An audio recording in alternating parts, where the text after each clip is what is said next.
2015, that's the last time Barcelona won the Champions League. 11 years have passed, 3 managers have passed there, countless transfers, billions spent, and still nothing. But something is different now. Hansi Flick has just signed a new contract till 2028. They've just won back-to-back La Liga titles. They have a squad with Lamine Yamal, Rafinha, Pedri, generational talent everywhere you look. But this squad needs a surgery in order to win the Champions League. So today I'm rebuilding Barcelona position by position, and you'll understand by the end of the video why this squad has a chance to win the next season's Champions League. So let's go.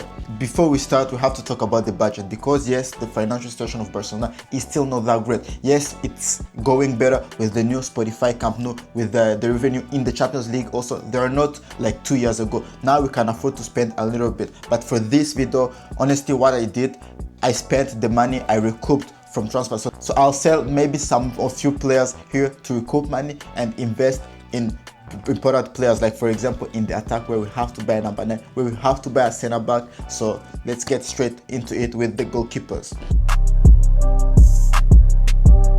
A goalkeeper position that Barcelona sorted last summer, honestly, with the excellent Juan Garcia going for one of the best Spanish goalkeepers for only 25 million was a bargain. And honestly, looking at his performances this season, the level of seeding he has, honestly, he's the future. Juan Garcia, you keep him, he is your starter in terms of goalkeeper. And honestly, to replace him, I love Chesney. He brings in great vibe in the dressing room, he brings in experience, doesn't wanna start every game, so he is the perfect squad option. He still has 1 year left on his contract, so you will see that 1 year left on his contract. And for the Iñaki Peña and Chesney situation, I think we have, for Iñaki Peña has been loaned but hasn't played that much. So for me, I think if you can recoup, let's say 3, 4, 5 million for Iñaki Peña, which is it's not a bad fee, honestly, from a player that was regarded as one of the future, also Barcelona number 1. I'm sure that there is a team in Spain, let's say Elche, that can invest on him. So for me, in my ideal world, in my transfer, I'd sell Iñaki Peña for 5 million. And for Ter Stegen also, I'd hope that a team comes in, let's say a team in Saudi, let's say a club in La Liga, and comes in for 5 million also. But for Ter Stegen, honestly, if I can just get rid of his huge salary, he touches more than 10 million per year, that would be great. So Ter Stegen for me, it will be a free if there is a team that comes in and offer, even if it's just for free, and buys in his just contract. For me, I'm happy. So I'll keep Juan Garcia, I'll keep Chesney, and I'll promote a young goalkeeper to play that third role if needed. So we move to the center backs, a position where I need to recruit, of course, because we have Ronald Araujo, we have Pau Cubarsí that I'm going to keep. We'll discuss about Ronald Araujo in a few seconds. We have Andreas Christiansen, who will be leaving on a free and who I won't keep. I know that Barcelona want maybe try to extend him. Why would you extend him if he's always unavailable? There's no point of keeping Andreas Christiansen. You have Gerard Martin, who has been promising in this role. Honestly, as a center back, I've liked what he has shown me, Gerard Martin, and I would even give him more time next season at that role. I think I've been more impressed by him in a center back role than in a left back role. And of course, you have Jules Koundé, who can play there. We're going to discuss about Jules Koundé.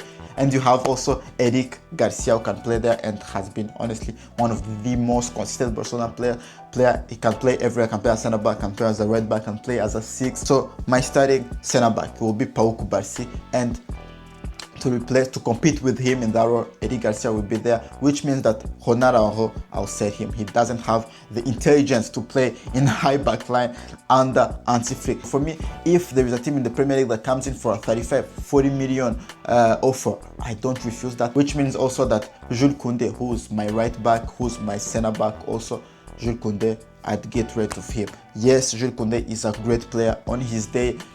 He's honestly a fantastic player, but honestly, Jules Koundé, he's never going to become the center back that we all thought. He's almost 29 years old. He plays as a right back, so he doesn't even play as a center back anymore.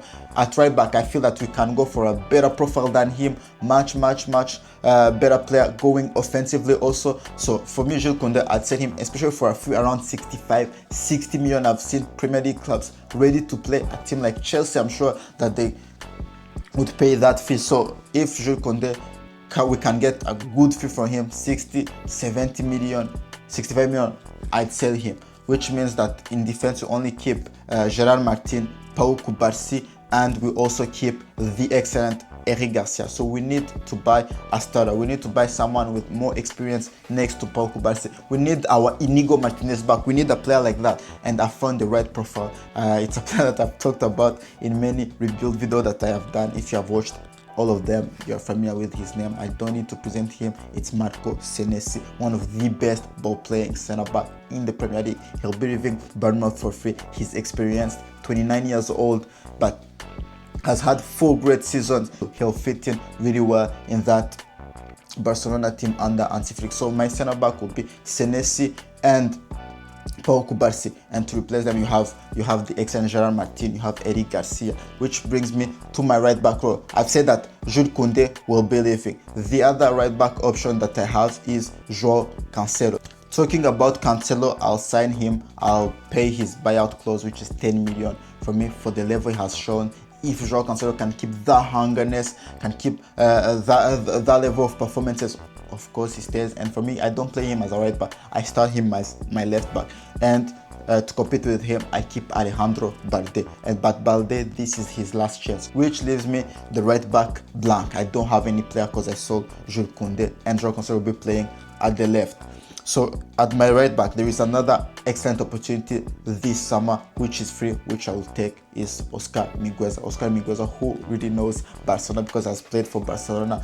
He comes in as a different player with more experience, comes in with a huge reputation at Vigo. I know that Juventus also are fighting for him. I know that they want to sign him, but I really expect Barcelona to go at least compete with them. I'm sure he would wanna come back at Barcelona, and I don't keep him as my starter. Even if he has a good level, I want to bring in someone much better, much younger also to compete with him, and I see him as my starter. He's as the same profile almost as Jules Koundé. He's also playing in France this season. I've talked about Guéla Doué as being one of the best, if not the best, right back in France in this moment. Yes, Hakimi has been good also, but Hakimi hasn't played that much in Liga this season. So if I want to talk about players that have really played that much in Liga this season, for me, Guéla Doué is the best right back in the top 5 for the most assists in the league. And I've said it in my World Cup video that I've made.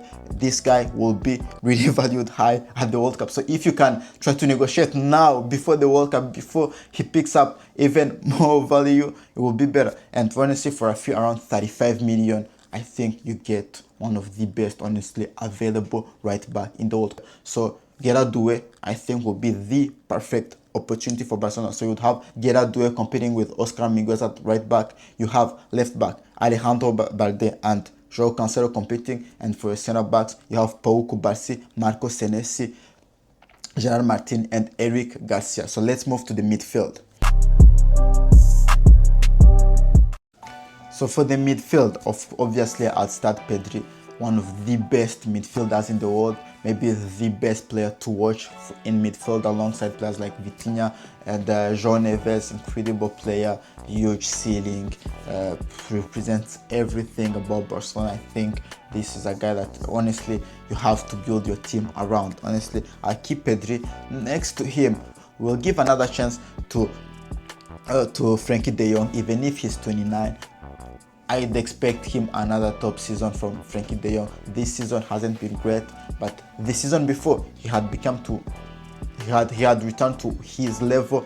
Let's hope that he can return again to his level this upcoming season and to fight for his position. I have also the excellent Marc Bernard, young player coming from an ACL injury this season, which leads me to Marc Cacedo. I think if Marc Cacedo teams in the Premier League are still interested in him, Newcastle, Crystal Palace, Chelsea that are also interested in him for a fee around 35-40 million, I'd sell him. Especially that I've just said it. We have Marc Bernard in that role, we have Frenkie de Jong, we have Gavi that can play there also. So for me, I'd sell him. And another player I'd sell in midfield, unfortunately, is Dani Olmo. Dani Olmo, I'm a big fan of Dani Olmo since his Dynamo Kiev days, since his days in Leipzig. I'm a big fan of his role on the pitch, but again, I'm still waiting much more from Dani Olmo. I'm still waiting much from him, especially in a number 10 role in this Barcelona team. I feel that he can do much better. He is so inconsistent, and which leads me for me to selling him this season, because I think that's the last time you can recoup a huge fee for Dani Olmo. He's going to be 29 next season. I think it's the perfect time to sell him to a Premier League team for a fee around 65-70 million. If you can recoup that kind of money, I don't think you can say no, especially that in his position. For me, a player that I don't understand why Barcelona fans don't hype him up more is Fermin Lopez. Fermin Lopez is one of the best number 10s in the world. I don't see why Barcelona fans don't rate him that high, because every time I watch Fermin Lopez, I'm impressed. He's really a different profile to this midfielder that come from La Masia. He's more of a box crusher, really can really contribute to a lot of goals even in the game.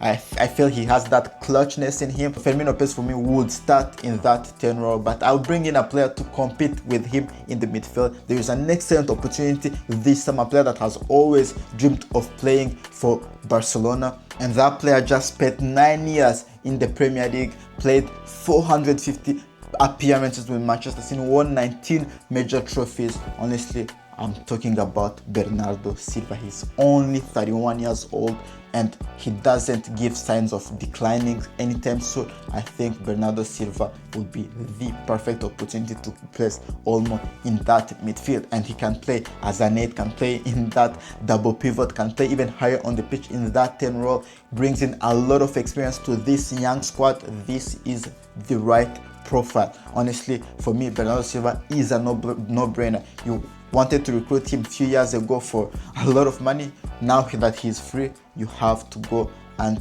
get him. So that will be my midfield rebuild. Let's pass to the attack.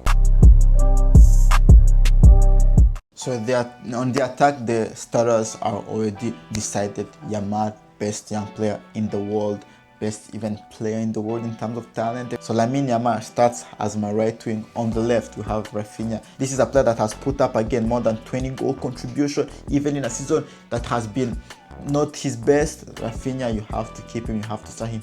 He is your captain, he is your leader in that attack. To replace Yamal, you have Rooney Bardghji that has come in last season. You have signed him for just 2 million. I feel that there is a project to develop, there's a player to develop. And on the left, I would have loved to sign a player, and I like Abde, who has actually played for Barcelona, who comes from Barcelona Academy. I would have liked to sign him, especially that there is a buyback clause around 40 million, but that's too expensive for a Rafinha backup, and especially that Abde wants guarantees that he will be a starter. I can't guarantee him to start over Rafinha right now. Maybe in the future, but right now I can't guarantee him. So for me, I want for the other alternative Barcelona player that they are currently gonna also buy. I think is Rashford.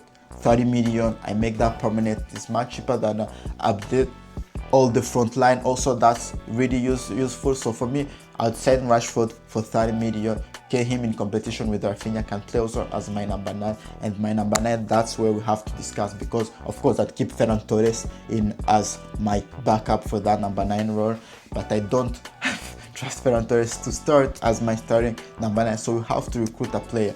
And the obvious name is Julian Alvarez. Julian Alvarez is the obvious name, but Julian Alvarez won't leave Atletico Madrid, if we're being honest. We have to go for an alternative. There is Lautaro Martinez, for me, who was a great alternative too, but Lautaro just extended his contract, so signing him out of Inter Milan will cost a lot. And for me, I find that signing Lautaro Martinez at this age, spending more than 100 million on him, is really risky. So I went in for the other opportunity, and hear me out, Joao Pedro. Joao Pedro would be my opportunity, because I think there is an opportunity there.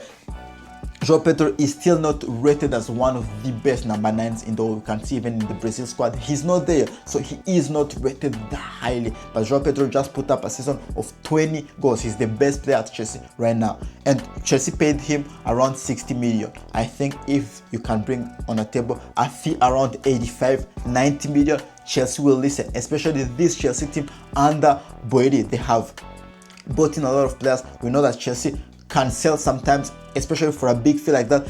And if João Pedro is unrealistic, my other alternative, honestly, I can't find any other options on the market. For me, will be Omar Marmoush. Omar Marmoush, why? Because Omar Marmoush is, I think, unhappy. He's the second option behind Erling Haaland. He will never become a first option for Manchester City.